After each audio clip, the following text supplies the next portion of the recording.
ஊதாரித்தனமாக செலவு பண்ணிக்கிட்டே இருக்கிறவன்ட்ட போய் இப்போ 1,00,00,000 கொடுத்தாலும் என்ன செய்வான்? அவன் அதை குடிச்சு தீத்துருவான்.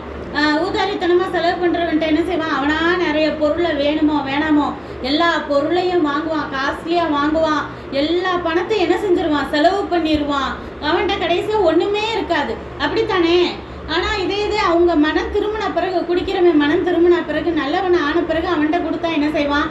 அவன் அடுத்து பிஸ்னஸில் அந்த பணத்தை போடுவான், பேங்க்கில் போட்டு வைப்பான். அப்போ அந்த பணம் போக போக பெருகும். 1 கோடிங்கிறது 5 கோடியாக மாறும்.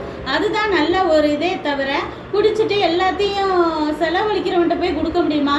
முடியாது. அதே போல் தான் தேவன் நம்ம ஒரு ஆசீர்வாதம் பெருசாக கொடுக்கணும்னு நினைக்கிறதுக்கு முன்னாடி நம்மளை நல்ல விதமாக தகுதிப்படுத்தணும்னு நினைக்கிறார். பொய் சொல்லாமல், தேவனுக்கு பிரியமா, தேவனுக்கு பயந்து, உண்மை உத்தமா நீதியாக வாழணும் அப்படின்னு எதிர்பார்க்குறார். அப்படி நம்ம மாறும் போது உடனே ஒரே நாள் அவர் நம்மளை உயர்த்தலிட்டாலும் ஏற்ற வேலையில் ஏன்மையாக உயர்த்துவார். அதுதான் நல்ல அப்படி பிரசங்கிறது தான் உண்மையான பிரசங்கம்.